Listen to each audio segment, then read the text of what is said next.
for 34 years, 29 years at UDOT. He's worked in several different positions in internal audit and in the comptroller's office, and he has his CPA license.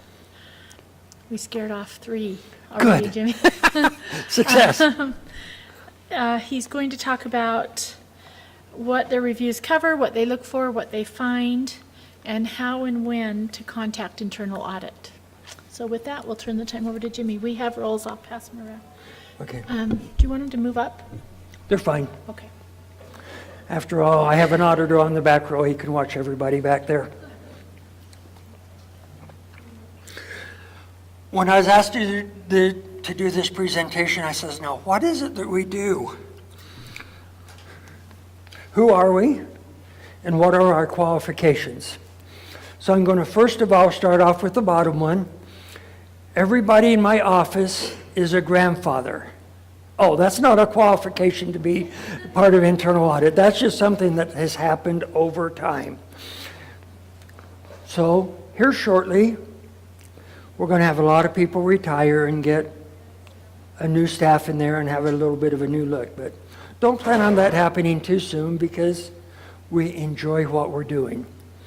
The real qualification is that everybody on my staff has graduated with a BS or a similar degree in accounting.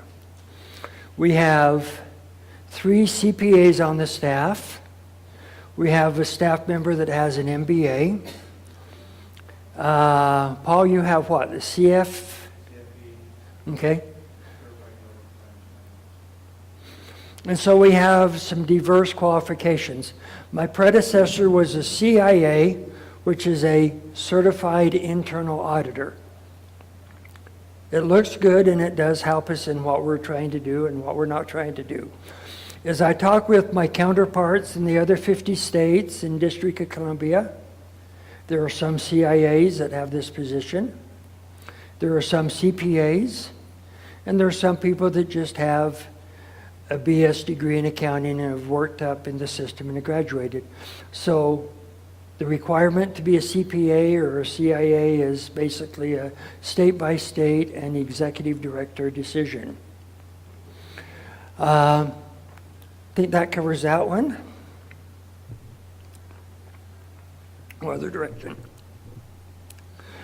Some people think that to get the answers, we might have to throw you on a rack. A couple months ago, I wished I would have had this rack because my back was giving me some issues, and I would have loved to get on there and stretch it out and get some things out, but no, we don't have stuff like that. Let's see if I can go the right direction from this way. And no, we don't whip people. I do have a whip that was given to me several years ago by a good friend of mine that works for Wasatch Front Regional Council. He says, you got to whip those people in shape. I don't know where the whip is. I do have one. Doesn't look like that. They're kind of fun to think about and maybe use. And no, nobody on my staff looks like this guy here. There may have been some people a bunch of years ago that would have treated the people they audited similar to that, but we're very professional, we're very down to earth, and we try to have some fun and do some good things. Okay, what do you read there?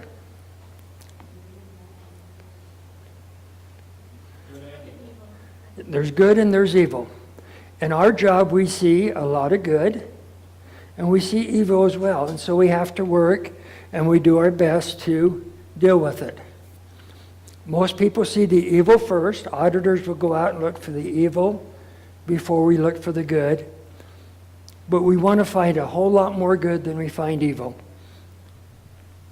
Now, I want to tell you about my staff members. This first one here is Gary Nelson. He is the old-timer on my staff. He has 40 years with the state of Utah, most of it UDOT internal audit. He's very knowledgeable on what he does, and if I have questions on consultants, on utilities, he's the first person I go to ask because his institutional knowledge is unreal. He dates back to the day when, if we had some contracts with Union Pacific Railroad, they would pack their suitcases and pack their bags and go to Omaha, Nebraska, and go into the archives of Union Pacific and try to find answers to their questions. Or go up and see Pacific Corp and the other utilities or consultants and stuff. The next person sitting in the back of the room, that's Paul Harper. Gary's kind of in charge of the external side. Paul is in charge of the internal side. And some people may have a chance to visit with him, if you're not already, because he will go out and visit regions, look at the financial controls, look at the other controls. He will go visit the port of entries from time to time and say, okay, are you guys following the rules?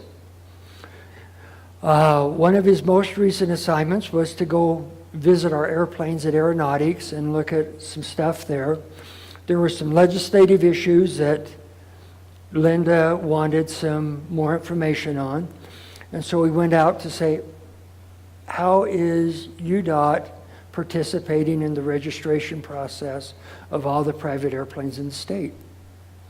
We estimate that there's quite a few airplanes in the state that people own privately that they're choosing not to register. And so his report will help other people in UDOT, as well as the aeronautics people, come up with a better way to register those airplanes, we hope. One of the funner assignments he just completed deals with equipment management. And he went out and we initially did some stuff in Region 3 and found some problems. And decided, let's go to Central Equipment and see how they do things. And found out that Central Equipment had some wonderful, great processes and practices. And so Paul worked with Central Equipment, and they were excited to do it. They wanted to do it anyway, to take what they were doing in Central Equipment and take it out to all 4 of the regions. The nice benefit of that process is what's happening in Central Equipment and what's happening in each one of the regions is now more aligned. So somebody could be in equipment, in that equipment loop in Region 4 and go up to Region 1 and not have to relearn the processes. There might be a little bit of fine-tuning, but things would be pretty much the same. So he takes care of a lot of the internal stuff.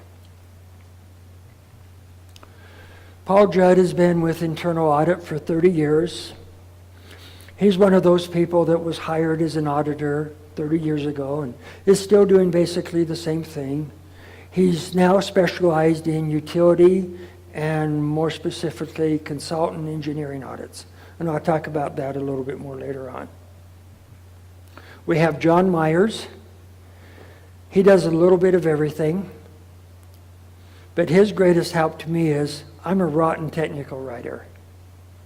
And it's nice to have somebody like John on the staff that I can say, here, before I release this, check my grammar, make sure it says what it's supposed to say. And so that all helps out on the team and makes things great as well. We have Roger Stevenson. He's the one that has an MBA. He also spent a couple years working in the highway patrol. Guess he didn't, well, he liked driving the cars fast, but there's some of the other things there that he didn't particularly care for doing. He's also been a junior high school teacher and decided he wanted more mature people to deal with, so he left the junior high environment and came back to work for UDOT. I'm not sure every day that we have more mature people than in junior high, but we try.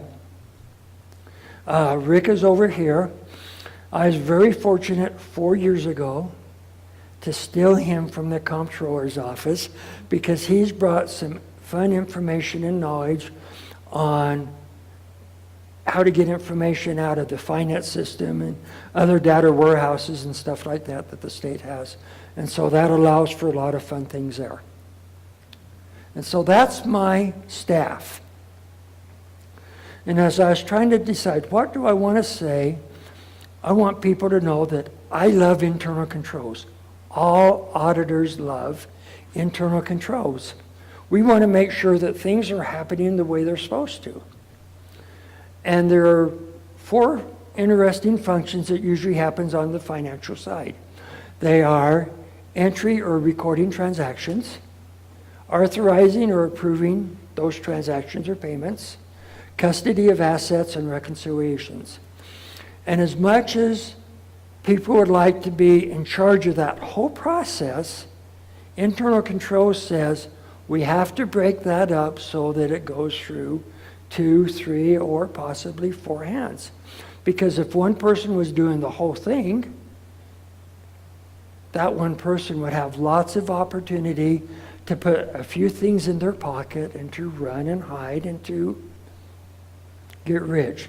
So those internal controls are there to, as my 12th grade vocational marketing teacher would put it, to keep honest people honest. If somebody really wants to be honest and rip off the system, they're going to stay awake at night trying to figure out how to rip off the system and get things done. And we do look for them, and we do try to make differences there. So Paul, as he does a lot of his internal stuff, will go out and look and make sure that we have those internal controls, that the rules and stuff are being followed.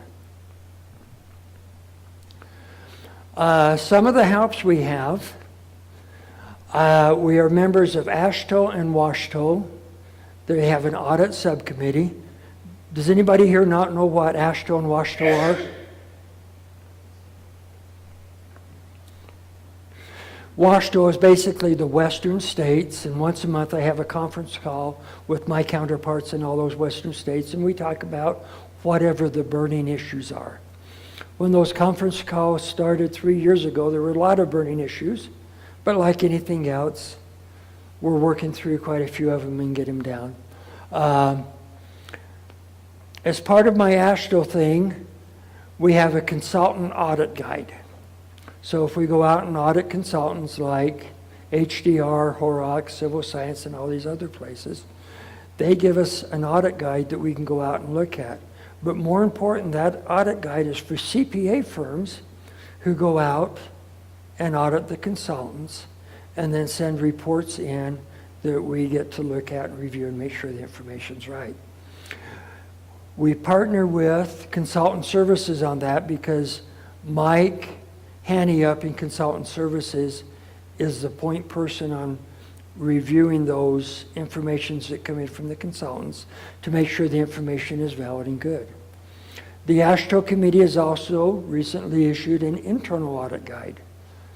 The tough part about the internal audit guide is internal audits are so vast and have so much variety to them that you can't give concise direction in one guide. We have a peer review. Every approximately 3 years, representatives from other state DOTs come and look at my office and say, okay, are you guys doing things the way that it should be done per federal guidelines? We share audit practices among our groups to make sure that everybody is doing things consistently. One of the hardest things that Gay might have to answer to somebody up in consultant services is, I just talked to somebody in Colorado and they says we can do this. Why aren't you letting us do this thing? So this audit group, these audit groups that we're members of, we talk about things to make sure that we're treating everybody the same way as much as possible. Just like you, us as auditors have federal, state, and UDOT policies and procedures. This is important because we want to make sure that us as an internal audit office follows those procedures. And when Paul and who's ever assisting him goes and visits the various groups in UDOT, we want to make sure that you're following the policies and procedures that are out there. One of the assignments that every now and then Paul gets is go out and visit a group and document what their policies and procedures are so that we know what they're supposed to do. And we share this with senior management and the audit committee. We meet roughly quarterly with Carlos and Shane, Jeff Holt, who is the chairman of the Transportation Commission, and Dave Mouse, who is a former UDOT employee. and we present the information to them, and they ask questions, and they provide directions and tell us, okay, we think you should go do this, or we don't think this is worth your time. Like when I was new in internal audit the second time around, we were sending somebody down to audit the ferry boat every year.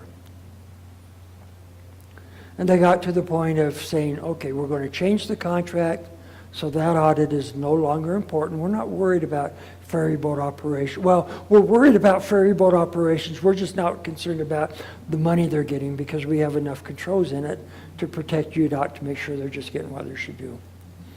My last point up there is government versus private. And anybody and everybody that's been around will say something similar to this.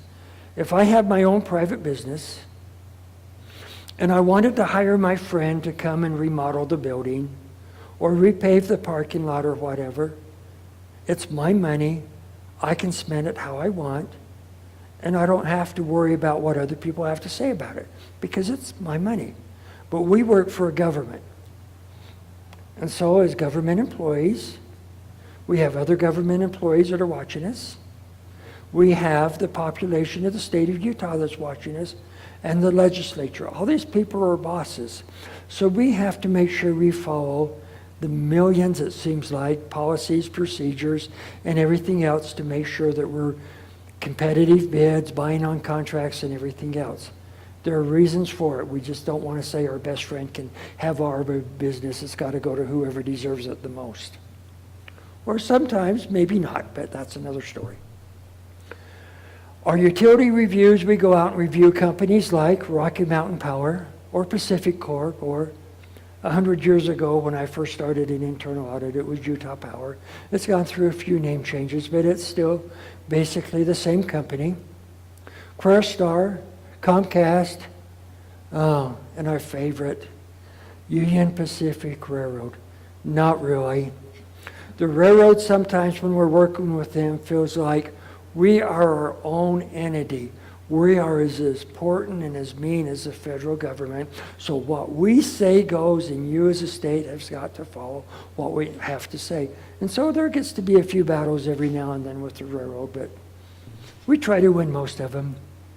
CenturyLink, and even cities and towns like Hilldale City. I had that in my presentation before the disaster down south happened.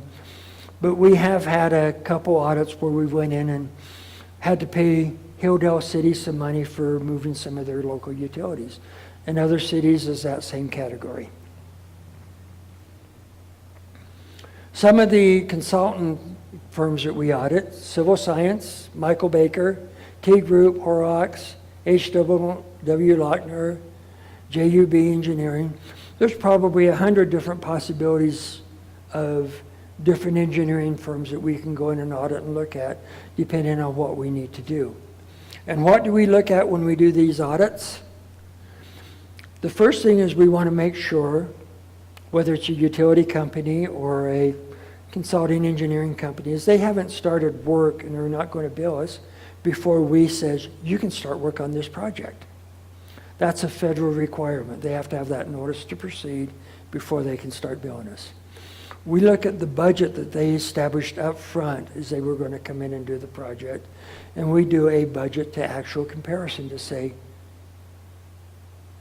what changed, what happened if that budget isn't followed. We make sure that the contracts are signed and properly executed.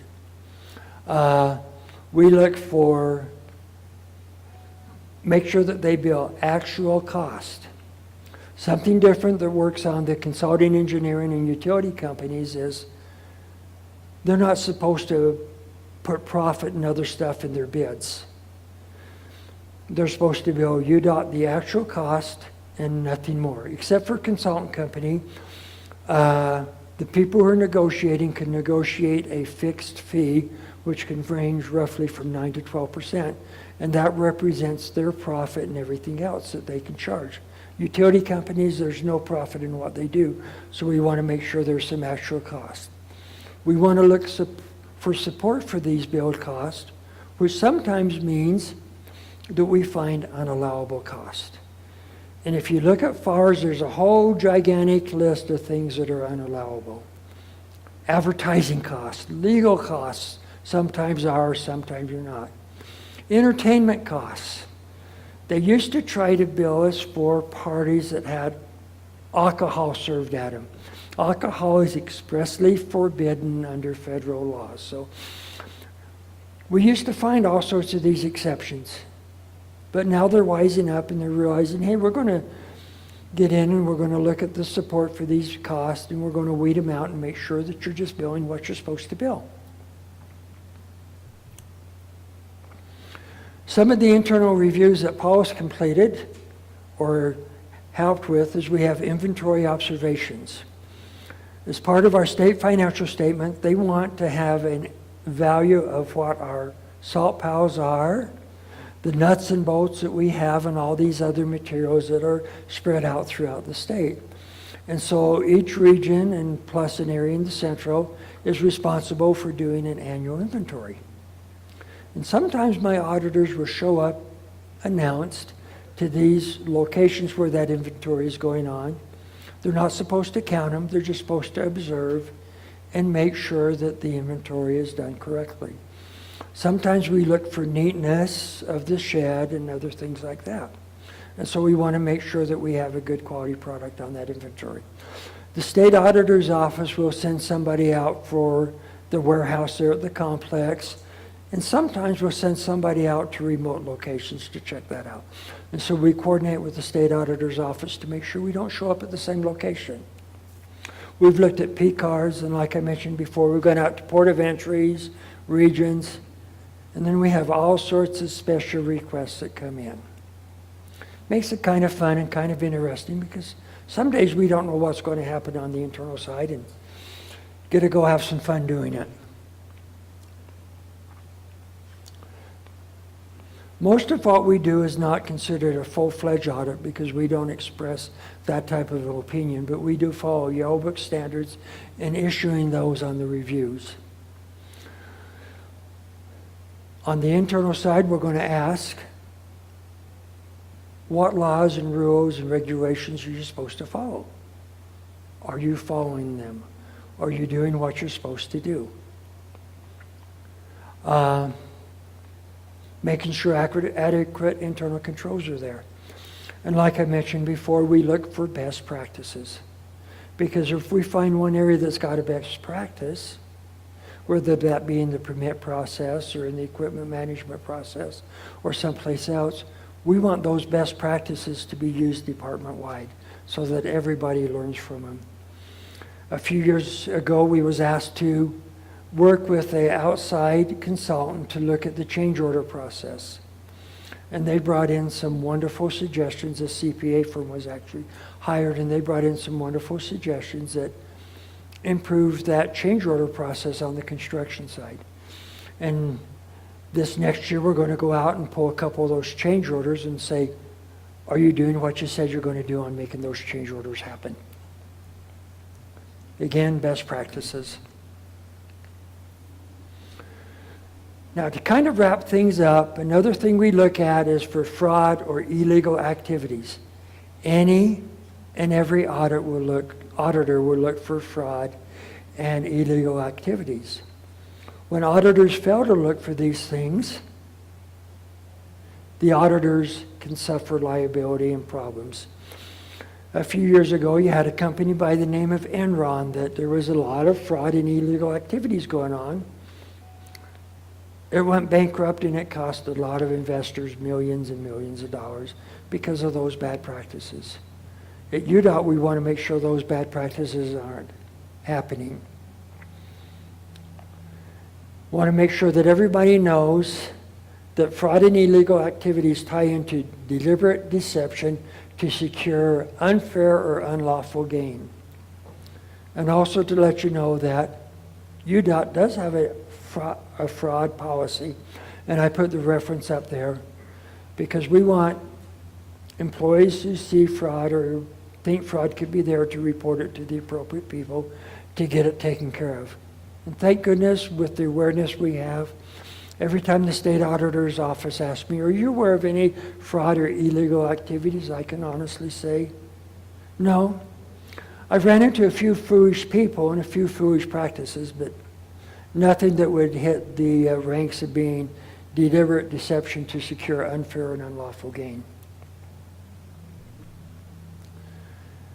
The other important thing I'd like to share with people is about 10 years ago, we set up a website called Contact Internal Audit. And I've been charged now with going to new employee orientation, and I take about 10 minutes and I explain this concept to them. You can go to udot.utah.gov, and up there's a tab inside UDOT, and down there you have internal audit, which brings you to the top page with the cars on it. And one of the links on that top page takes you to contact anonymously internal audit contact form. Anybody, employees, the general public, visitors to the state of Utah or whatever, can go to that contact internal audit website, fill in the information and submit it. And all of a sudden it shows up in my inbox, my email. The sender is Contact Internal Audit. The only way I would know who sends that information is if somebody was to give me their name or an email address or a phone number so we can contact them to get clarification or to tell them what we found. Does anybody want to guess what the most common purpose of these emails I'm getting right now is? Becky? Motor carrier. I got one 2 days ago for a trucking firm up in Layton that they was hauling overweight out of their pit or wherever they were hauling from without the proper approvals, that their drivers are driving too many hours or whatever. My staff doesn't know what to do with motor carrier issues. So I keep Chad's staff busy. I just forward them all over to Chad and Motor Carrier Port of Entry and say, Chad, have some fun with this one. Or go out and investigate and find out whether it's a valid claim or not. And I leave it to the expert. The second most common thing I get is somebody who thinks that a state employee is using state equipment for personal purposes, i.e., a vehicle with state license plate on it, showing up at the grocery store every Thursday afternoon, and you get a state employee and somebody that looks like his wife getting out of this truck, and she puts on a UDOT hat as she's getting out of the truck, so it looks more like UDOT a person, and they go shopping for their groceries and take them home. And so we work with the appropriate people to make sure that our employees understand these are the rules, this is what the purpose is, follow them. We have a whole bunch of other reasons why we get those, but that's kind of the big ones that want to make sure people are honest and doing what they're supposed to do. UDOT, as was mentioned a year ago, we have a vision, mission, strategic goals, emphasis areas, and core values. In internal audit, under the emphasis area, we work to make sure UDOT has education, transparency, and quality. We want to make sure that people know how to do their jobs. Every now and then I get something that comes in, a purchase that was made not in accordance with state policy. So I make sure that individual who made that purchase wrong understands what he did wrong and how to do it right, and get a commitment out of him that he'll never ever do it again. I guess I ought to send him the picture of the whips and say, if it happens again, we'll pull out the whips and take care of you. But we just want to make sure that people understand how to do their job the right way. We want to make sure that UDOT is transparent. If somebody wants information, we do our best to provide the information to them, or that other people that work for UDOT are available to provide that information. And we want to make sure that what we do at UDOT meets that quality emphasis area. Also under the core values, we as an audit staff try to be innovative. We're very dedicated to what we do. We have a passion to make sure that things happen right. You can't be an auditor without having integrity. You got to be trusted for doing the right thing. We need to respond to the public. After all, the public is our bosses, and we want to work to come up with that win-win scenario. There are some things that we can't do, but we do our best to help them out. And we want to make sure that we're fiscal responsible as an organization and as a group. Now, do you have any questions for me? Or is it all clear as mud? Yes? On the, PCI compliance, Uh-huh. the comptrollers are involved in, pushing, the rules and regulations out for that. So, since there's so many new things to do, is it your task to go make sure everybody's following that, or is it comptroller? How do we make sure that we're in compliance with all that? As Paul goes out and does his audits of the various areas, PCI compliance would be one of his audit steps. And so that's something that he would look at. It's a new thing, so he hasn't had to look at it in the past, but if he goes and checks out a port, we would check a couple things there. What?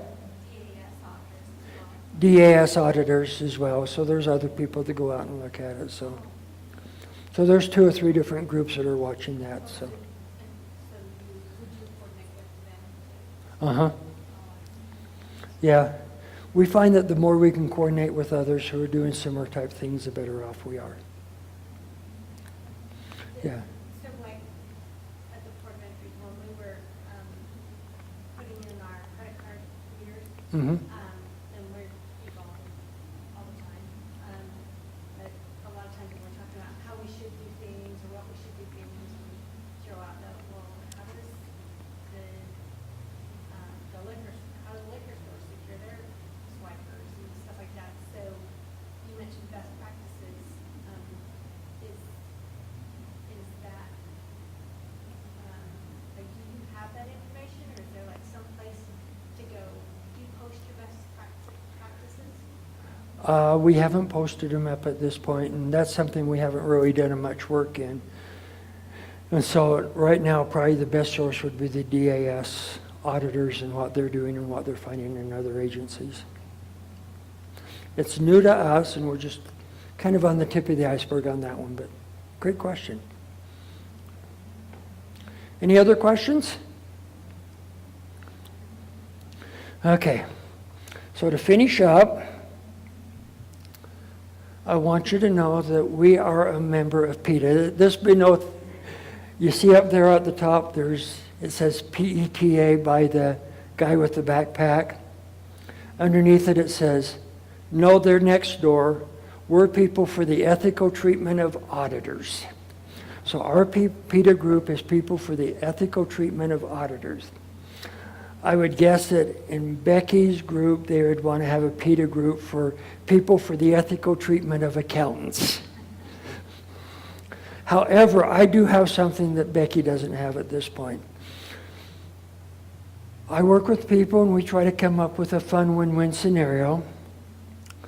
But if I have to call in the enforcers, I will talk to my son and see if he can get some of his friends to show up to help make sure things are happening the way he should.